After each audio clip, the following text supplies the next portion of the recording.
গৌতম ব্লগছৰ অন্য এটা ভিডিঅ'লৈ স্বাগতম জনাই মই গৌতমে আজি এই ভিডিঅ'টো আৰম্ভ কৰিলোঁ। মানে কি হৈছে, চাৰিওফালে বানপানী আৰু কেইজনমান বন্ধুৱে মোক সুধিছিলে যে গৌতম তুমি পইচা পালানে ইউটিউবৰ পৰা? মই ইউটিউব আৰু ফেচবুক যি চলাই আছোঁ এয়া এটা পইচাৰ কাৰণে বৰ্তমান নহয়, এইটো এটা মই নিচাত কৰি আছোঁ। যেতিয়া নিচাটো পেচা হ'ব তেতিয়া আপোনালোকক মই জনাম। ভিডিঅ' বনোৱাতে যদি কিবা ভুল হয় আপোনালোকে যাতে মোক দেখুৱাই দিয়ে, সেই ভুলটোৰ বাবে মই ক্ষমা বিচাৰিছোঁ আৰু ভুলটো যাতে মোক কমেণ্ট কৰি আপোনালোকে জনায়। অলপ ধান খেতিৰ লগতে আৰু আমাৰ ইয়াৰে নৈসমূহত কিমান পানী বাঢ়িছে দেখুৱাওক। এয়া শইচবিলাক ৰেডি কৰি আছে, ইয়াত এনেকৈ কঠীয়াৰ বাবে প্ৰস্তুত কৰি আছে। আজি এই দেওবৰীয়া বিশেষ ভিডিঅ'টো আপোনালোকৰ বাবে এবাৰ চাওক। এতিয়া আমাৰ কাষৰে নদী এখনৰ কাষলৈ যাওঁ। এয়া চাওক আমাৰ ইয়াৰে পাগলদিয়া নদী। এই পাগলদিয়া নৈখন কিমান ভৰি পৰিছে, যেন এনেকুৱা লাগিছে যে ব্ৰহ্মপুত্ৰ সদৃশ হৈ গৈছে। পানী বাঢ়িছে কিন্তু ইয়াতে এইখিনিয়ে বাঢ়ি থাকক। প্ৰতি বছৰে মানুহৰ বহুত ক্ষতি হয়।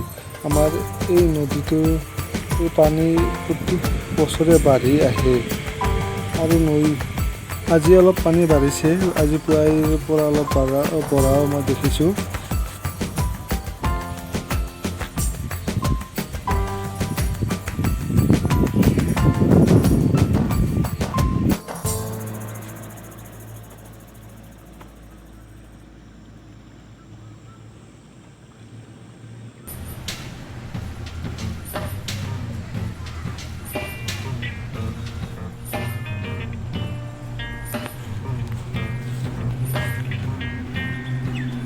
আজিৰ পৰা অৱশ্যে ৰ'দ দিছে, কিন্তু পানীটো এতিয়া অলপকৈ বাঢ়ি আছে, কিন্তু সম্ভৱ গধূলিলৈকে পানী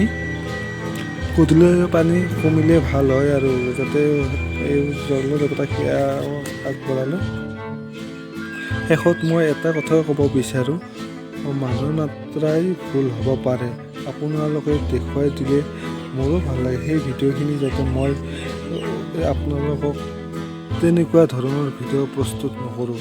আপোনালোক প্লিজ শেষত আকৌ এবাৰ মই আপোনাৰ ৰিকুৱেষ্ট, বহুত কষ্ট কৰি ভিডিঅ'বোৰ বনাবলৈ চেষ্টা কৰোঁ। দিনটো গাড়ী চলাই আহি আধা ঘণ্টা পালোঁ, ভিডিঅ' অলপমান শ্বুট কৰিলোঁ, বাকী আৰু নেক্সট দিনা আধা ঘণ্টা লৈ ভিডিঅ'টো এডিট কৰিলোঁ আৰু নেক্সট দিনা অলপ টাইম লৈ সিদিনাহে আপলোড কৰোঁ। এটা ভিডিঅ' বনাওঁতে বহুত কষ্ট হয়, সেই কষ্টখিনি কৰোঁ, কিন্তু তাতেও কিছুমান ভুল হৈ মানুহ মাত্ৰাই ভুল হৈ যায় আৰু আপোনালোকে যাতে কোনো বেয়া নাপায়। আৰু মই বাৰে কৈ আছোঁ যে আপোনালোকে মোৰ যিখিনি ভুল হৈছে সেইখিনি যাতে নিজৰ ভাই বুলি মোক ক্ষমা কৰি দিয়ে আৰু লগতে